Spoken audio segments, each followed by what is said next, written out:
Bonjour, bienvenue pour une nouvelle vidéo du cabinet Landau Associés. Regardons ce que sont les marges de manœuvre des pouvoirs publics en matière de grève. Alors, le préambule de la Constitution de 1946, qui est toujours en vigueur par renvoi de l'actuelle Constitution, nous dit bien que le droit de grève s'exerce dans le cadre des lois qui le réglementent. Bien. Et il y a en la matière, pour les pouvoirs publics, 6 grands moyens d'action dont la réquisition, nous finirons par là. Première chose, l'administration peut agir au nom du bon fonctionnement des services publics, y compris en tant que, par exemple, autorité organisatrice ou délégante. Et ce, même en l'absence de telle législation. On a vu tout à l'heure que le préambule de 46 nous a dit « Ah, c'est une liberté et c'est le domaine de la loi, très bien. » Oui, mais même en dehors de la loi, c'est le fameux arrêt d'Assemblée de Haine de 1950, en l'absence de la complète législation du droit de grève, eh bien, il appartient à l'autorité administrative, responsable du bon fonctionnement d'un service public, de fixer elle-même, nous dit le Conseil d'État à l'époque, sous le contrôle du juge de l'excès de pouvoir, c'est-à-dire lui-même, la nature et l'étendue des limitations qu'on va apporter au droit de grève, en vue d'en éviter un usage abusif, ou bien contraire aux nécessités de l'ordre public ou aux besoins essentiels du pays. Bien. Ça va assez loin, parce que par exemple, un organisme de droit privé responsable d'un service public, eh bien, va pouvoir organiser, dans le cadre de la loi bien sûr, certaines limitations de droit de grève pour ces motifs-là. Souvent on se dit oui mais ça c'était à l'après-guerre parce qu'il n'y avait pas encore toutes les lois. Non, non, pas du tout. Encore récemment, le 5 avril 2022, le Conseil d'État a confirmé que dans les domaines, par exemple, de leur contrat, concession de service public par exemple, le pouvoir délégant, une collectivité par exemple, pourra mettre en place des éléments, même contractuels, donc sur ce cadre-là, mais donc, encore une fois, dans les limites de la loi et en calibrant pour que ça n'entraîne pas, évidemment, un obstacle au droit de grève. Donc, équilibre très délicat à établir. Voici des exemples sur le règlement intérieur d'un SDIS, au regard du droit de grève des sapeurs-pompiers. Il n'y a pas d'obligation de prendre ces deux dispositions d'encadrement. Exemple, Conseil d'État 8 mars 2006 pour la RATP. Et donc des jurisprudences au cas par cas, en voici quelques-unes, sur ce qui peut être fait ou pas en la matière.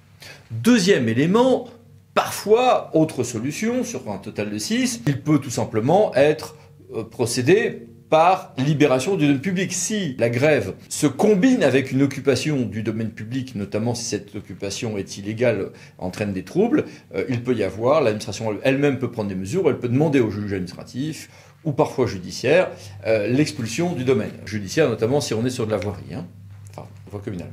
Ensuite, le juge, troisième solution, peut admettre dans certains cas qu'on recourt à des prestataires. C'est-à-dire j'ai une collecte de déchets qui est interrompue pour cause de grève. Pour assurer le service minimum et avec beaucoup de prudence, je vais pouvoir faire appel à des prestataires externes. Mais alors attention, notamment à ne pas commettre le délit d'entrave. Donc on est vraiment sur des choses à calibrer avec beaucoup de prudence. Quatrième chose, si j'ai une grève qui est illégale dans son principe même, dans ses modalités, délai de préavis par exemple, qui n'est pas respecté pour certaines activités comme le scolaire, ou dans ses modalités opérationnelles, piquet de grève, etc., je peux saisir le juge, parfois judiciaire, parfois administratif. Ok. Attention d'ailleurs, la force publique ensuite peut vous être refusée. C'est-à-dire que je peux très bien obtenir, un chef d'entreprise ou une administration peut très bien obtenir une mesure décidée par le juge et que les forces de l'ordre décident de ne pas mettre en œuvre ce qui a été décidé par le juge parce que sinon ça serait encore pire pour l'ordre public, mais avec un régime d'indemnisation, c'est les arrêts Coutéas, Cartonnerie Saint-Charles, etc. Il y a encore des exemples récents en la matière, il y a eu des décisions intéressantes de 2018, 2020 et 2019 là-dessus. Évidemment, parfois, il y a des cas de service minimum, bien sûr, on le connaît dans un certain nombre de domaines comme les transports. Et puis, c'est le grand sujet qui va nous retenir maintenant, sixième hypothèse de mode d'action des pouvoirs publics, le pouvoir de réquisition des grévistes. Évidemment, là aussi, application modérée avec toute une série de décisions, en voici quelques-unes. Tout part de l'article L2215-1 du Code général des collectivités territoriales, ou son équivalent en Alsace-Moselle, il y a un autre régime. Voici ce texte. Et le juge, je le disais, va s'assurer que le préfet ne prend, je cite, que les mesures imposées par l'urgence et proportionnées aux nécessités du maintien de l'ordre public. Bon. Et, plus encore, c'est à l'État de démontrer la gravité des troubles à l'ordre public qu'il s'agit d'obvier. Par exemple, pour une réquisition d'un internat qui hébergeait des enfants présentant des troubles du comportement, dont certains apparemment sévère. On pouvait se dire, bah, attendez, là j'ai une présomption comme quoi pour ces enfants, il faut bien que les héberger. Eh ben non, non, non, c'est à l'État de prouver que les parents, la gravité de la situation des enfants, etc., faisaient que la réquisition était proportionnée. Autre exemple, et justifier la réquisition de certains personnels d'une polyclinique, mais c'était pour assurer des interventions difficiles à rerouter sur d'autres établissements de santé. CN Nantes. Autre possibilité, réquisition partielle d'un centre de dialyse, pour de l'hémodialyse, parce qu'au bout de plusieurs jours, il s'avérait évident que rerouter des patients sur des centres de dialyse lointains et qui, eux, n'étaient pas en grève, était compliqué, coûteux et surtout préjudiciable à leur santé avec des risques et des inconvénients excessifs. Théâtre Toulon. Sur le calage temporel de la réquisition, le préfet devra bien faire attention à se tenir compte de l'effectivité et la durée réelle de la grève. TA de la Guadeloupe, que les mesures prises ne soient pas trop générales au point de ôter toute effectivité au droit de grève. Par exemple, pour un domaine où pourtant il y avait une certaine légitimité à la demande du préfet, la participation des laboratoires scientifiques de santé, les mesures, réquisition excessive, pas de preuve de ce qu'on n'aurait pu s'organiser autrement, donc censure TELA de Châlons en Champagne.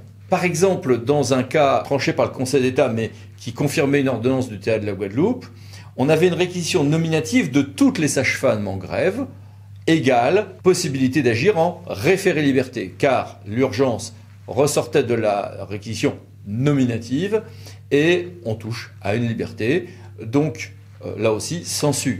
Inversement, une réquisition mais d'une petite partie du personnel pour assurer un service à minima a plus de chances d'être légal, surtout si le service en cause est un des seuls ou un des rares à pouvoir faire mettre la fourniture aux services vitaux, par exemple ici, une ordonnance du 23 mai 2011 du Conseil d'État sur de l'électricité dans le sud de l'île de la Réunion. Donc le phénomène ilien, évidemment, étant un paramètre.